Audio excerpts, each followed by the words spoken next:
Glow of physics में आप सबका स्वागत है। प्यारे बच्चों, आज का जो हमारा टॉपिक है वो है विद्युत चुंबकीय तरंगें, इलेक्ट्रोमैग्नेटिक वेव।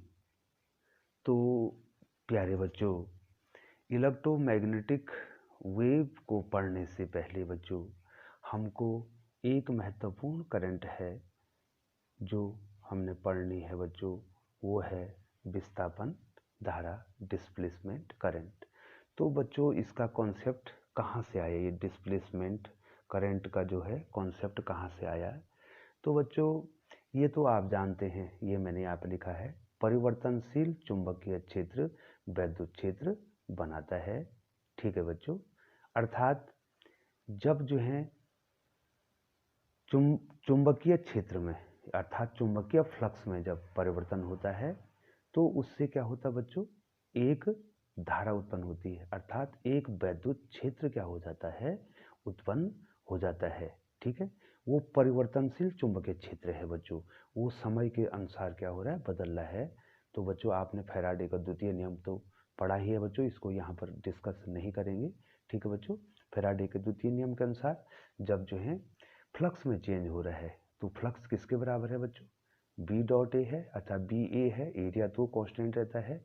और इसका मतलब जो है जो फ्लक्स है वो जो है अगर एरिया में चेंज नहीं हो रहा है तो डायरेक्टली प्रोपोर्शनल करता है मैग्नेटिक फील्ड के बच्चों। तो जब जो है फ्लक्स में चेंज होता है तो क्या होता है, एक प्रेरित विद्युत वाहक बल उत्पन्न हो जाता है और एक धारा उत्पन्न हो जाती है, अर्थात एक इलेक्ट्रिक फील्ड क्रिएट हो जाता है बच्चों। तो परिवर्तनशील चुंबकीय क्षेत्र वैद्युत क्षेत्र बनाता है।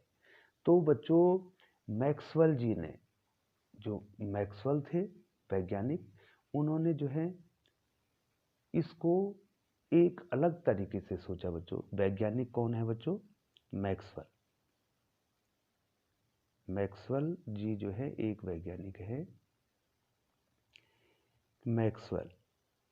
मैक्सवेल जी क्या सोचते हैं, ये सोचते हैं कि यदि परिवर्तनशील चुंबकीय क्षेत्र से वैद्युत क्षेत्र बनना है तो परिवर्तनशील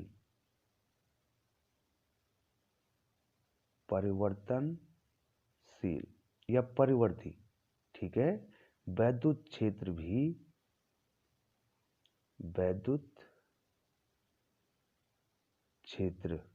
भी चुंबकीय क्षेत्र बनाएगा, चुंबकीय क्षेत्र बनाएगा। ठीक है बच्चों, अर्थात जो है वो कहते हैं कि वैद्युत क्षेत्र तथा चुंबकीय क्षेत्र में एक सममिति होनी चाहिए। ठीक है बच्चों, क्या क्या उन्होंने क्या कल्पना की बच्चों, वैद्युत क्षेत्र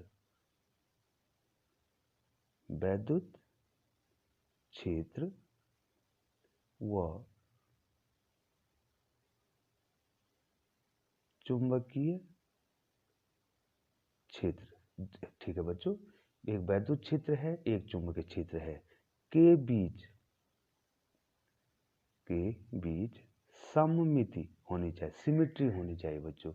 ठीक है, सममिति, सिमिट्री होनी चाहिए, किसके बीच, वैद्युत क्षेत्र और चुंबकीय क्षेत्र के बीच सममिति होनी चाहिए। ठीक है बच्चों, अर्थात वैद्युत क्षेत्र परिवर्तनशील चुंबकीय क्षेत्र क्या कर रहा है बच्चों, परिवर्तनशील चुंबकीय क्षेत्र वैद्युत क्षेत्र बना रहा है, ये तो कन्फर्म हो गया बच्चों। ठीक है बच्चों, लेकिन मैक्सवेल जी कहते हैं कि परिवर्तनशील वैद्युत क्षेत्र भी चुंबकीय क्षेत्र बनाएगा। तो उन्होंने एक जो है सिमिट्री की क्या की बच्चों, कल्पना की, वैद्युत क्षेत्र और चुंबकीय क्षेत्र के बीच एक सिमिट्री की कल्पना की बच्चों।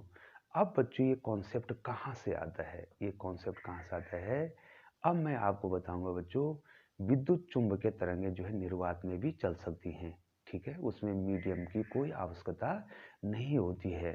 ठीक है बच्चों, और तरंग को चलने के लिए तरंग को चलने के लिए, जो यांत्रिक तरंग हमने आपको पढ़ाई थी बच्चों, उनको चलने के लिए मीडियम की आवश्यकता हो रही है बच्चों।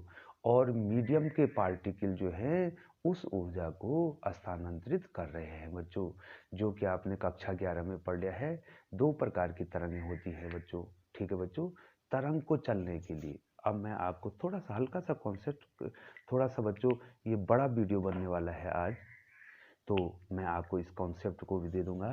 तरंग जो है बच्चों, तरंग वेव, अब देखो बच्चों, हम सामान्य वेव की बात करते हैं, मैकेनिकल वेव की बात करते हैं, यांत्रिक तरंग की बात करते हैं बच्चों। तो बच्चों, इनको चलने के लिए किसकी आवश्यकता है? माध्यम, माध्यम की आवश्यकता है, माध्यम की आवश्यकता है। बिना माध्यम के जो है ये तरंगे नहीं चल सकती बच्चों, जो मैकेनिकल वेव है बच्चों। और इसमें बच्चों 2 प्रकार की तरंगे जो है आपको पहले ही बताई है। एक होती है बच्चों अनुदैर्ध्य तरंग, अनुदैर्ध्य तरंग, लॉन्गिट्यूडनल वेव, और दूसरा होता है बच्चों अनुप्रस्थ तरंग, अनुप्रस्थ तरंग, ठीक है, ट्रांसवर्स वेव। तो बच्चों क्या होता है, ये कैसे चलती है मीडियम में? ये मीडियम के जो पार्टिकल है, ये मीडियम के जो पार्टिकल है बच्चों, जब मीडियम में डिस्टरबेंस क्रिएट होता है, कोई एनर्जी सप्लाई होती है बच्चों, तो ये मीडियम के कण क्या करते हैं? वाइब्रेट करते हैं। ये मीडियम के कण क्या करते हैं? वाइब्रेट करते हैं, अर्थात दोलन गति करते हैं, अपने मध्यमान स्थिति के दोनों ओर क्या करते हैं बच्चों? समान रूप से अपनी गति को करते हैं बच्चों, ठीक है बच्चों। तो इस अनुदैर्ध्य तरंग में क्या होता है बच्चों, यदि कंपन की दिशा, यदि माध्यम के कण के कंपन की दिशा और जो एनर्जी ट्रांसमिट हो रही है बच्चों, ये देखो बच्चों, इधर ही एनर्जी, ये माध्यम के कण भी इधर को कंपन कर रहे हैं, तो इसी कंपन के कारण जो है ये एनर्जी को आगे ले जाते हैं बच्चों, ठीक है बच्चों। तो यहाँ पर जो जो एनर्जी सप्लाई हो रही है वो उसी के करस्पॉन्ड, उसके अनुदिश हो रही है जहाँ माध्यम के कण चल रहे हैं। लेकिन अनुप्रस्थ जो तरंग है बच्चों, अनुप्रस्थ जो तरंग है, इसमें क्या होता है बच्चों कि ये देखो बच्चों, जो मीडियम के कण हैं, जो माध्यम के कण हैं, वो क्या करते हैं, जब एनर्जी उनको मिलती है तो वो जो है जिधर को एनर्जी सप्लाई हमने कर रखी है बच्चों, उसकी उसके परपेंडिकुलर, ये देखो बच्चों, एनर्जी इधर को सप्लाई कर रखी है, तो उसके परपेंडिकुलर, उसके परपेंडिकुलर क्या करते हैं बच्चों? गति करते हैं। तो बच्चों ये बात तो स्पष्ट हो गई है कि तरंग को चलने के लिए माध्यम की आवश्यकता होती है। लेकिन जो विद्युत चुम्बकीय तरंगे जो है आप पढ़ने वाले हैं, उसमें कोई भी माध्यम की आवश्यकता नहीं होती है। अब जो है मैक्सवेल जी ने जो है सबसे पहले जो है बच्चों संधारित्र में बहने वाली धारा के बारे में सोचा बच्चों। अब जो है यहाँ से कॉन्सेप्ट आपका ग्रो कर रहा है बच्चों। देखिए बच्चों, अब मैं आपको संधारित्र बताता हूँ। ये देखिए, ये संधारित्र है, 2 चालक हैं और वो परस्पर समांतर रखेगी, समांतर प्लेट संधारित्र आपको बता रहा हूँ थोड़ी देर के लिए बच्चों, ठीक है बच्चों। अब होता क्या है बच्चों, यहाँ पर क्या होता है कि करंट कैसे फ्लो हो जाती है बच्चों, ये देखिए, यहाँ पर देखिए बच्चों, अगर मैं इसको आपको इस प्रकार से बताऊं, आपने देखा होगा बच्चों कि इसके बीच में कोई स्पेस, इसमें कोई माध्यम नहीं है बच्चों। यहाँ पर जो है करंट कैसे फ्लो हो रही है, यहाँ पर क्या है बच्चों? वैक्यूम है। और यहाँ पर क्या होता था, अगर यहाँ से करंट फ्लो होगी तो यहाँ से करंट फ्लो हो जाती है। तो मैक्सवेल जी ने सोचा कि यहाँ पर करंट, ये जो निर्वात है, वैक्यूम है, इसमें करंट कैसे जा रही है, और वहीं से बच्चों उनको विस्थापन धारा का कॉन्सेप्ट अपने दिमाग में लाए बच्चों। यहीं पर ये जो जो खाली स्पेस है, इसमें करंट कैसे जा रहा है बच्चों, ठीक है बच्चों, करंट कैसे जा रहा है, और उसी से उनके दिमाग में किसका कॉन्सेप्ट आया बच्चों? विस्थापन धारा का कॉन्सेप्ट आया बच्चों। अब बच्चों जो है मैं आपको थोड़ा सा इसमें बता दूं कि विस्थापन धारा का कॉन्सेप्ट उनके दिमाग में कैसे बना। उन्होंने जो है बच्चों मैक्सवेल के, सॉरी बच्चों, एम्पियर के पर्पतीय नियम को देखा और उन्होंने सोचा कि एम्पियर का जो पर्पतीय नियम है तो वो सही है, लेकिन उसमें कुछ छूट रहा है। एम्पियर जी ने जो सर्किटल लॉ दिया था, वो जो पर्पतीय नियम दिया था, उसमें मैक्सवेल साहब सोचते हैं कि उन्होंने कुछ पॉइंट क्या कर दिए हैं, यहाँ पे मिस कर दिए हैं। और जो पॉइंट उन्होंने उसमें मिस किया था, जो पद उन्होंने मिस किया था, उसी को जो है मैक्सवेल जी लाए, और वो है विस्थापन धारा का कॉन्सेप्ट। प्यारे बच्चों, ये कॉन्सेप्ट बहुत डीप है और वीडियो काफ़ी लंबी बनने वाली है, आप अंत तक बने रहें। कोशिश की जाएगी बच्चों कि आप विस्थापन धारा को अच्छी तरह से समझेंगे। इससे पहले, इसको समझने से पहले बच्चों, हम आपको डीसी सर्किट और एसी सर्किट, ये दो सर्किट है हमारे पास। ठीक है बच्चों, मैं आपको बता दूं कि डीसी जो है, ये जो कैपेसिटर है, संधारित्र है, वो डीसी को अलाउ नहीं करता है बच्चों। ठीक है, ये बहुत ही महत्वपूर्ण पॉइंट हो गया कि डीसी जो है, अब यहां से कॉन्सेप्ट आएगा बच्चों। डीसी क्या कहता है, कैपेसिटर, जो कैपेसिटर है, कैपेसिटर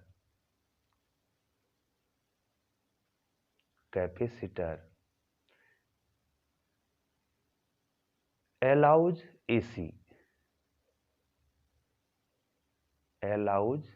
AC, नॉट डीसी। ये देखो बच्चों, ऐसा क्यों बोला जा रहा है कि कैपेसिटर केवल एसी को ही अलाउ करेगा, डीसी को क्यों नहीं करेगा? अगर बच्चों आप यहाँ पर समझ जाते हैं तो विस्थापन धारा आपको आ जाएगी, वो आपको बाद में बता दिया जाएगा बच्चों। अब जो है बच्चों, यहाँ पर हो क्या रहा है बच्चों, जो डीसी सर्किट है बच्चों, ये देखिए हमारे पास दो प्लेटें हैं इस प्रकार से, ये दो प्लेटें हैं, और इन प्लेटों को बच्चों हम बैटरी से जोड़ देते हैं, हम डीसी सोर्स से जोड़ देते हैं। ये देखिए बच्चों, ये डीसी सोर्स से हमने जोड़ दिया। अब आप यहाँ पर ध्यान देंगे, इसकी मैं एक सेपरेट वीडियो भी आपको बनाऊंगा कि why DC not allow, sorry बच्चों, why capacitor not allow DC. ठीक है बच्चों, कैपेसिटर डीसी को अलाउ क्यों नहीं करता है, जबकि वो एसी को अलाउ करता है बच्चों, डीसी को अलाउ नहीं करता है। डीसी सर्किट में जो है आप कैपेसिटर लगाएंगे बच्चों, तो बहुत क्षणिक जो है आपको क्या मिलेगी, करंट मिलेगी बच्चों। अब इसको आपको समझा रहे हैं बच्चों। देखिए, ये बैटरी है हमारे पास, और इसको हमने संधारित्र की दो प्लेटों से जोड़ रखा है बच्चों। एक प्लेट को हमने बैटरी के ऋण सिरे से जोड़ रखा है, और एक प्लेट को बैटरी के धन सिरे से जोड़ रखा है। जैसे हम जोड़ेंगे बच्चों तो क्या होगा, आपको पहले मैं डीसी को समझा रहा हूँ। जैसे हम इसको जोड़ेंगे बच्चों, तो इलेक्ट्रॉन जो है इसके ऋण इलेक्ट्रोड से मूव कर लगने लग जाएंगे बच्चों। ये देखिए, इलेक्ट्रॉन मूव करेगा इस प्रकार से, ये देखिए ध्यान दीजिए, ये मूव करेगा और इस प्लेट पर क्या आ जाएगा, ऋण आवेश आ जाएगा बच्चों। ठीक है, इस प्लेट पर कैसा आवेश आ गया बच्चों, ऋण आवेश आ गया। अब बच्चों ध्यान दीजिए, ये बैटरी का धन सिरा है, तो ये क्या करेगा बच्चों, ये जो कैपेसिटर की जो ये प्लेट है, ठीक है बच्चों, मान लीजिए बच्चों ये एक्स प्लेट है और ये वाई प्लेट है। ठीक है, वाई प्लेट पर तो क्या हो गया बच्चों, ऋण आवेश आ गया है, और जो एक्स प्लेट है इसके बीच में जो है कुछ नहीं है बच्चों, इसके कैपेसिटर के बीच की बात अभी नहीं की जा रही है, केवल प्लेटों की बात की जा रही है। ये देखिए बच्चों, जब हमने वाई प्लेट को ऋण इलेक्ट्रोड से जोड़ा तो ये इलेक्ट्रॉन जो है इस प्लेट में आने बैठ के बच्चों, तो यहाँ पर इलेक्ट्रॉनों की अधिकता हो जाएगी बच्चों, यहाँ पर इलेक्ट्रॉनों की अधिकता हो जाएगी। ठीक है बच्चों, अगर कहीं इलेक्ट्रॉनों की अधिकता होती है तो कहीं इलेक्ट्रॉनों की कमी भी होती है बच्चों। अब ये जो है एक्स प्लेट हमने क्या जोड़ की है, बैटरी के पॉजिटिव टर्मिनल से जोड़ की है, तो क्या होगा बच्चों, इससे इलेक्ट्रॉन आने लग जाएंगे बच्चों, इससे इलेक्ट्रॉन जो है क्या होगा, बैटरी के धन सिरे की ओर आएंगे बच्चों। ठीक है बच्चों। अगर जो है इलेक्ट्रॉन बैटरी के धन सिरे की ओर आएंगे तो इस एक्स प्लेट में बच्चों इलेक्ट्रॉनों की कमी हो जाएगी। और आप जानते हैं कि ऊर्जा संरक्षण के अनुसार क्या है बच्चों, ऊर्जा को तो न तो उत्पन्न कर सकते हैं, न तो नष्ट कर सकते, आवेश को न तो उत्पन्न कर सकते हैं, न तो नष्ट कर सकते हैं बच्चों। तो इलेक्ट्रॉनों की यहाँ कमी होगी, इलेक्ट्रॉन तो चले गए बच्चों, तो यहाँ पर क्या आ जाता है, धन आवेश आ जाता है। ये देखिए बच्चों, जब एक इलेक्ट्रॉन गया तो एक धन आवेश आ गया बच्चों इस पे, यहाँ एक इलेक्ट्रॉन आया तो एक ऋण आवेश, दो इलेक्ट्रॉन, ये देखिए बच्चों दूसरा इलेक्ट्रॉन आएगा, ये दूसरा इलेक्ट्रॉन आएगा, देख रहे हैं बच्चों आप, तो दो ऋण आवेश हो जाएंगे। तीसरा इलेक्ट्रॉन आएगा तो क्या हो जाएगा बच्चों, तीन ऋण आवेश हो जाएंगे। ठीक है बच्चों। और एक एक इलेक्ट्रॉन जो है आएगा, यहाँ से आएगा तो एक एक धनावेश, दूसरा इलेक्ट्रॉन आएगा तो क्या हो जाएगा, दूसरा धनावेश हो जाएगा। तीसरा इलेक्ट्रॉन आएगा बच्चों तो क्या हो जाएगा बच्चों, तीसरा धनावेश। इस प्रकार से क्या हो रहा है बच्चों, इलेक्ट्रिक फील्ड, धीरे धीरे इलेक्ट्रिक फील्ड, जब एक इलेक्ट्रॉन, इस पे एक इलेक्ट्रॉन आया और इस पे क्या आया, इसने एक इलेक्ट्रॉन को दिया तो इस पर एक पॉजिटिव चार्ज, इस पर एक नेगेटिव चार्ज। जब दूसरा इलेक्ट्रॉन इस पे आया तो इस पर दो नेगेटिव चार्ज, इससे दूसरा इलेक्ट्रॉन गया तो दो पॉजिटिव चार्ज। तो इस प्रकार से बच्चों क्या हो रहा है, ये चार्ज कंजर्व हो रहा है और इलेक्ट्रिक फील्ड क्रिएट कर रहा है, वैद्युत क्षेत्र बना रहा है बच्चों इसको। जब एक आवेश था तो एक एक एक जो है इलेक्ट्रिक फील्ड लाइन थी, जब दो आवेश थे तो दो इलेक्ट्रिक फील्ड लाइंस थे, जब तीन आवेश आया तो तीन इलेक्ट्रिक फील्ड लाइंस इसमें आ गई हैं बच्चों। तो इसने क्या बना दिया है, समय के अनुसार बदलता हुआ परिवर्तनशील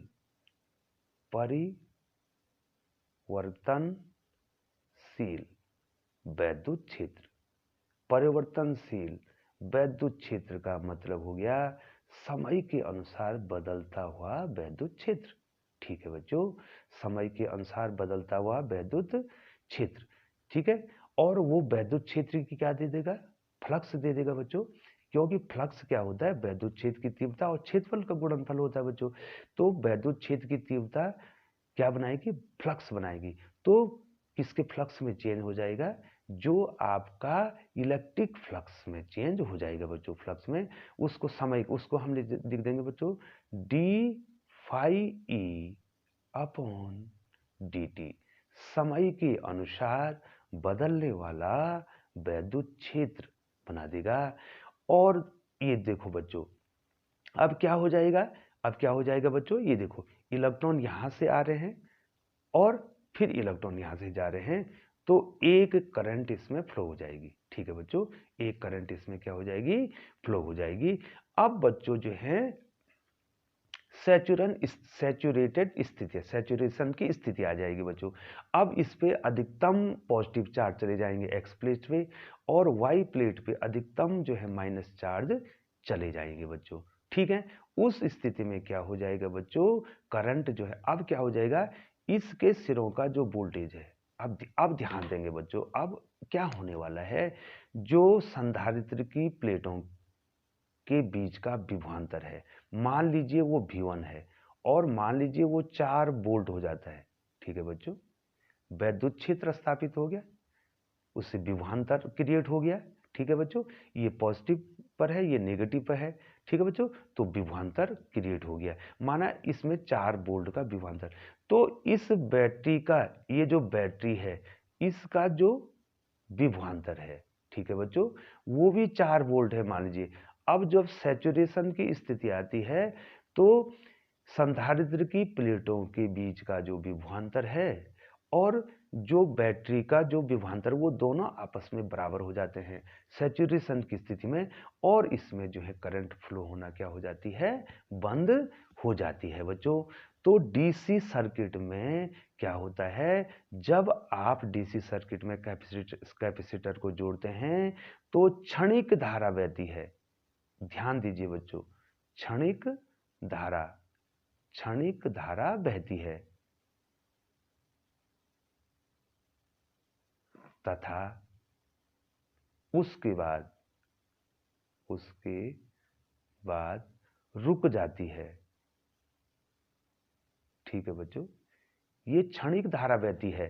ठीक है बच्चों, जब तक सैचुरेशन की स्थिति नहीं आती है तब तक क्षणिक धारा, और तब तक क्या हो रहा है, ये इलेक्ट्रिक परिवर्तनशील, ये इलेक्ट्रिक फील्ड भी क्या हो रहा है, चेंज हो रहा है, और तभी तक क्या हो रही है, इसमें धारा बह रही है। तो मैक्सवेल जी ने यहाँ पर कॉन्सेप्ट मिल गया मैक्सवेल जी को कि ये जो संधारित्र है, ये कैपेसिटर है, इसके बीच में जो वैक्यूम है, निर्वात है, इसमें धारा किसके कारण बह रही है, ये परिवर्तनशील जो इलेक्ट्रिक फील्ड है, ये मैग्नेटिक फील्ड क्रिएट कर रहा है। ये क्या कर रहा है, और मैग्नेटिक फील्ड क्रिएट कर रहा है, और मैग्नेटिक फील्ड ही क्या होता है, करंट का कारण होता है। तो इसी परिवर्तनशील वैद्युत क्षेत्र के कारण, ये परिवर्तनशील वैद्युत क्षेत्र के कारण ही इसमें धारा बह रही है, और उसी धारा को उन्होंने क्या कहा, विस्थापन धारा कहा। अर्थात विस्थापन धारा किसके कारण बहती है बच्चों, परिवर्तनशील वैद्युत क्षेत्र के कारण। ठीक है बच्चों, परिवर्तनशील वैद्युत क्षेत्र क्या है, समय के अनुसार बदलने वाला जो वैद्युत क्षेत्र है। ठीक है बच्चों, बदल रहा था बच्चों, जब एक आवेश था तो एक एक एक एक एक जो है फील्ड लाइन थी, 2 था, 3 था। अब क्या हो गया, ये बदल तो रहा था, लेकिन जब सैचुरेशन की स्थिति आई, सारे आवेश जो हैं पहुंच गए हैं, अधिकतम यहाँ हो गया, अधिकतम हो गया, तो तब जो है क्या होगा, इसमें आवेश नहीं आएंगे, और तब जो है इलेक्ट्रिक फील्ड में क्या नहीं होगा, चेंज नहीं होगा, और धारा क्या हो जाएगी, इसमें बंद हो जाएगी बच्चों। तो बच्चों अब जो है बच्चों मैं आपको एसी में बताता हूँ। तो डीसी में जो है, डीसी क्या नहीं करती बच्चों, डीसी कैपेसिटर डीसी को अलाउ नहीं करता है। अब जो है वो एसी को क्यों अलाउ, इसको बच्चों मैंने सेपरेट वीडियो भी इसकी बनानी है, इसकी सेपरेट वीडियो आपको। अब बच्चों हम आपको बताते हैं, शॉर्ट में बता देते हैं बच्चों, इसको ज़्यादा जानने देने। अब हमारे पास जो है एसी सर्किट है,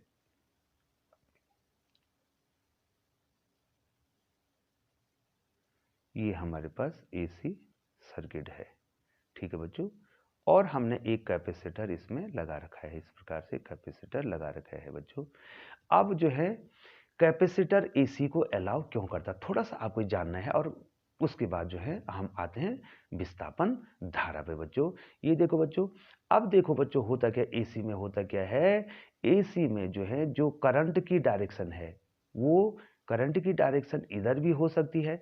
जब करंट की डायरेक्शन इधर होगी तो क्या होगा, ये प्लेट पॉजिटिव चार्ज हो जाएगी, और ये प्लेट क्या हो जाएगी, नेगेटिव चार्ज हो जाएगी बच्चों। और दूसरी स्थिति में आपको दिखाऊं, V equal to V0 sine, ये सोर्स हो गया। ठीक है बच्चों, इसमें आपने कैपेसिटर लगा, ये जो AC है ये अपनी पोलरिटी चेंज करती है बच्चों, मैं आपको वहां डिटेल में इसको समझाऊंगा। अब जो है करंट की डायरेक्शन ये हो गई।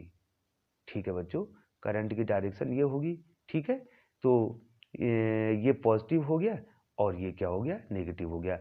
पोलरिटी जब इसमें चेंज हो रही है तो बच्चों क्या होगा, इस कैपेसिटर में जो है क्या होगा, इसके जो बीच में है जो इलेक्ट्रिक फील्ड है वो क्या होगा, बार बार बदलता रहेगा, इसलिए जो है वो क्या करता है, इसको अलाउ करता है। तो बच्चों अब हम इस कॉन्सेप्ट को ले जाते हैं। अब जो है बच्चों हम जो है विस्थापन धारा के कॉन्सेप्ट पे आते हैं बच्चों। तो बच्चों अब आपको ध्यान देना पड़ेगा बच्चों, देखो मैक्सवेल जी ने एम्पियर के पर्पतीय नियम का ही सहारा लिया बच्चों, थोड़ा सा उसमें क्या किया, करेक्शन किया बच्चों। ये देखिए बच्चों, ये हमारे पास जो है एक कैपेसिटर है। ठीक है, एक कैपेसिटर है, समांतर प्लेट संधारित्र है हमारे पास, ये देखिए बच्चों, दिखाई दे रहा है बच्चों आपको, ये समांतर प्लेट संधारित्र है। ठीक है, अब हम क्या करते हैं, इसमें करंट फ्लो करते हैं।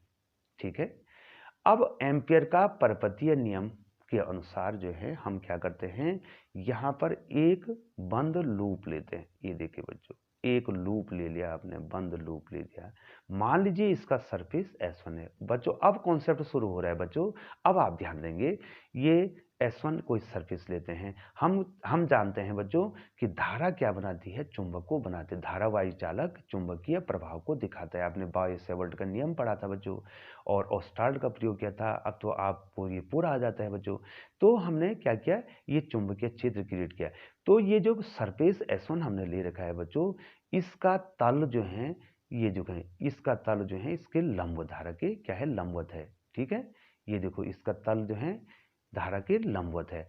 तो जो मैग्नेटिक फील्ड क्रिएट होगा वो इसकी परिधि पे, इसकी परिधि पर एक समान रूप से मैग्नेटिक फील्ड बी क्रिएट हो जाएगा। ये देखिए मैग्नेटिक फील्ड क्या हो जाएगा, बी क्रिएट हो जाएगा। और मान लीजिए जो है इसकी पूरी ये जो पूरा लूप है, इसकी पूरी परिधि, इसका पूरा जो माप जो है वो डीएल है। ठीक है बच्चों, तो एम्पियर के नियम के अनुसार, एम्पियर के नियम के अनुसार क्या हो जाएगा बच्चों, मैं यहां पर लिख दूं एम्पियर के नियम के अनुसार, एम्पियर के नियमानुसार। ये देखिए बच्चों, एम्पियर के नियमानुसार क्या हो जाएगा बच्चों, जो रेखीय समाकलन है, जो चुंबकीय क्षेत्र का रेखीय समाकलन है, वो क्या हो जाएगा बच्चों, जो इस पास में ये जो लूप बना रखा है, इसमें जितनी धारा बह रही है, ये देखो उसका म्यू 0 गुना होता है। ठीक है बच्चों, ये एम्पियर जी ने कहा था बच्चों।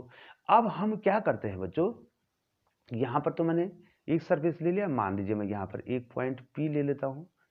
अब यहां पर इसके अंदर, अब हमको इसके अंदर देखना है, संधारित्र की प्लेटों के अंदर देखना है। मान लीजिए हमारे पास यहाँ पर S2 सरफेस है बच्चों। ठीक है बच्चों, अब क्या है कि ये एम्पियर का नियम किस सरफेस के लिए लगा बच्चों, S1 के लिए। अब जो है यहाँ पर तो कोई धारा नहीं बह रही है, यहाँ पर धारा तो नहीं बह रही बच्चों, यहाँ पर तो धारा थी और यहाँ पर तो धारा बह ही नहीं रही है। तो इसका मतलब जो है एम्पियर के नियम का S2 पर, एम्पियर का नियम हम S2 पर लगा देंगे, एम्पियर के नियमानुसार। ठीक है बच्चों, एम्पियर के नियमानुसार हमारे S2 पर क्या हो जाएगा बच्चों, बताइए। यहां पर करंट तो है नहीं, तो 0 हो जाएगा बच्चों। ये देखो बच्चों, जो मैग्नेटिक वेक्टर, ये चुंबकीय क्षेत्र का जो रेखीय समाकलन है वो क्या हो जाएगा, म्यू 0 इंटू 0 बराबर 0। देखो बच्चों, क्या कभी ये हो सकता है कि दो इक्वेशन, अब यहां पर विरोधाभास आ गया बच्चों, यहां पर विरोधाभासी प्रकृति आ गई है। वही बायां पक्ष जो है यहाँ पर म्यू 0 आई दे रहा है और वही बायां पक्ष यहाँ पर 0 दे रहा है, अर्थात वही राशि यहाँ पर म्यू 0 आई है और वही राशि यहाँ पर 0 है। ये विरोधाभास हो, कंट्राडिक्शन हो गया बच्चों, विरोधाभास। ठीक है बच्चों, आप जानते हैं ना विरोधाभास क्या होता है। आप किसी एक जो है फूल आपको दे दें, आप उसको कहें कि ये लाल भी है और पीला भी है, तो बच्चों या तो वो लाल होगा या तो क्या होगा बच्चों, पीला होगा। मतलब या तो ये 0 होगा और या तो ये म्यू 0 आई होगा, ये दो तो हो नहीं सकते हैं। ठीक है बच्चों, तो यहाँ पर जो है विरोधाभास आ गया बच्चों। अब बच्चों यहाँ पर जो है एम्पियर के नियम, अब मैक्सवेल जी कहते हैं कि इसका मतलब ये है कि एम्पियर साहब ने, जो बहुत ही महान वैज्ञानिक थे, वो सोचते हैं कि उन्होंने कुछ ना कुछ छोड़ दिया है। गलत तो नहीं है एम्पियर का जो लॉ है, लेकिन कुछ ना कुछ यहाँ पर क्या हो रहा है, कोई चीज मिस हो रही है बच्चों। ठीक है बच्चों, अब देखो बच्चों एक चीज और यहाँ पर एम्पियर साहब ने देखी। एम्पियर साहब ने ये देखी बच्चों कि जब हम यहाँ पर जो है चुंबकीय सुई को रखते हैं, ये देखो चुंबकीय सुई को रखते हैं, तो इसमें यहाँ पर विक्षेप आता है, तो वो तो स्वाभाविक है बच्चों। यहाँ पर तो धारा के कारण चुंबकीय क्षेत्र बना हुआ है, यहाँ पर तो धारा नहीं है ना बच्चों, यहाँ पर धारा नहीं है, लेकिन यहाँ पर भी जो है कंपास निडल में विक्षेप आता है बच्चों। तो बहुत ही आश्चर्य हुआ कि यहाँ पर तो धारा नहीं है और धारा ही क्या बनाती है, चुंबकीय क्षेत्र बनाती है। तो इसका मतलब चुंबकीय क्षेत्र को बनाने वाला कोई दूसरा ही कारण है। धारा नहीं है, लेकिन सुई विक्षेपित हो रही है। यहाँ पर मैग्नेटिक फील्ड है।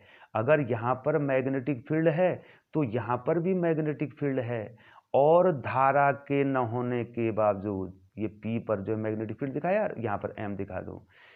देखो बच्चों, यहाँ पर सुई विक्षेपित हो रही है, इसका मतलब यहाँ पर चुंबकीय क्षेत्र है। और चुंबकीय क्षेत्र कौन बनाता है? धारा बनाती है, और वो है ही नहीं। इसका मतलब कोई दूसरा कारण है यहाँ पर धारा को उत्पन्न करने वाला। वो कारण आने वाला है, वो है परिवर्तनशील वैद्युत क्षेत्र। यहाँ पर आने वाला है, वो मैं अब आ जाएगा बच्चों, इसको मैंने पहले ही बता दिया है। परिवर्तनशील वैद्युत क्षेत्र, ठीक है बच्चों। जो चेंजिंग इलेक्ट्रिक फील्ड है, वही मैग्नेटिक फील्ड यहाँ पर क्रिएट कर रहा है बच्चों। वो चेंजिंग इलेक्ट्रिक फील्ड कितना है? डी फाई ई बटे डी टी। ये चेंजिंग इलेक्ट्रिक फील्ड ही यहाँ पर मैग्नेटिक फील्ड क्रिएट कर रहा है। इसको हम आगे बताएंगे, वो पूरा आ जाएगा बच्चों। तो एम्पियर का नियम विरोधाभासी हो गया, सर्किटल लॉ। इस सरफेस के लिए अलग और इस सरफेस के लिए अलग हो गया, जबकि दोनों के लिए एक होना चाहिए था। ठीक है बच्चों। अब जो है बच्चों, यहाँ पर जो है थोड़ा सा जो है, अब मैक्सवेल जी जो है थोड़ा सा यहाँ पर जो है अपने कॉन्सेप्ट को आगे रखते हैं बच्चों। अब हम आपको बताते हैं बच्चों, जो समांतर प्लेट, माना जो है समांतर प्लेट संधारित्र पर क्यों आवेश जो है क्या हो रखा है बच्चों? संचय हो रखा है। समांतर प्लेट संधारित्र पर कितना माना, ये देखिए बच्चों, अब मैं इसको ऊपर कर देता हूं। यहां पर देखिए बच्चों, माना समांतर प्लेट संधारित्र पर आवेश Q है। ठीक है बच्चों। तो बच्चों उसकी प्लेटों के बीच वैद्युत क्षेत्र कितना होगा, ये बच्चों आपने पहले पढ़ा रखा बच्चों। प्लेटों के बीच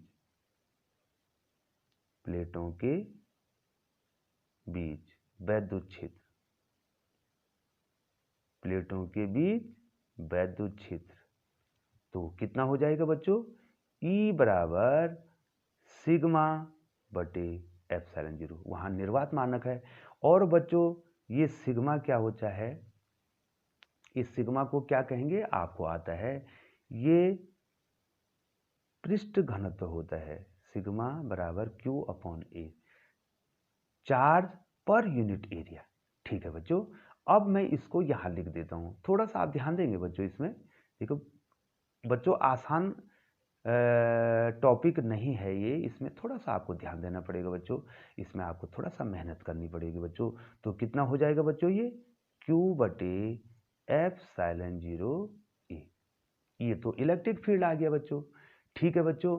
अब जो है हमने S2 से, ये देखो बच्चों, ये अब यहां जाता हूं बच्चों, यहां पर E कितना, यहां पर E कितना हो गया बच्चों?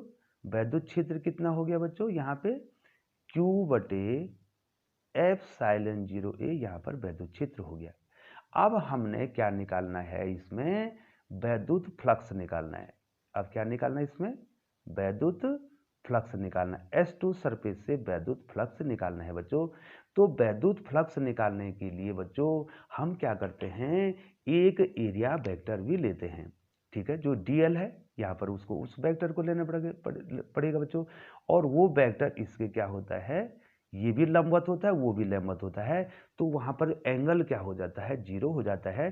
तो सिंपली जो फाई होता है, अब बच्चों मैं फिर नीचे ले जा रहा हूं आपको, ये देखिए बच्चों, सिंपली जो फाई ई होता है वो क्या होता है बच्चों?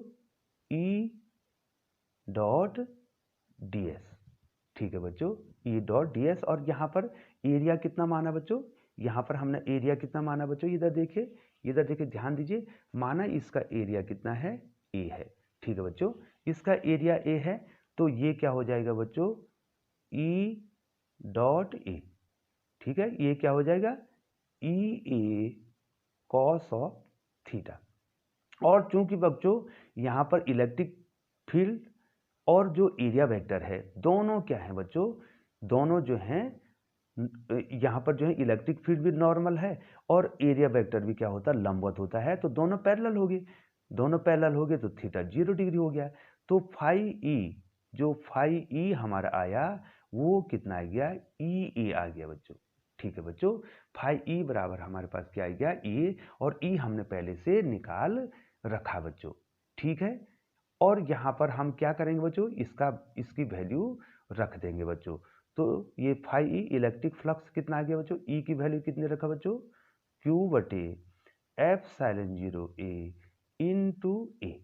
ठीक है बच्चों, ए से ए कैंसिल हो गया, तो हमारे पास जो है कितना आ गया बच्चों, हमारे पास जो है फाई ई बराबर कितना आ गया, क्यू बटे एप्सिलॉन 0। और यहीं से क्यू कितना आएगा बच्चों, क्यू कितना आ जाएगा बताओ बच्चों, यहाँ पर आ जाएगा एप्सिलॉन इंटू फाई ई। ठीक है बच्चों, हमारे पास जो है ये क्या आ गया है, कुल आवेश आ गया है।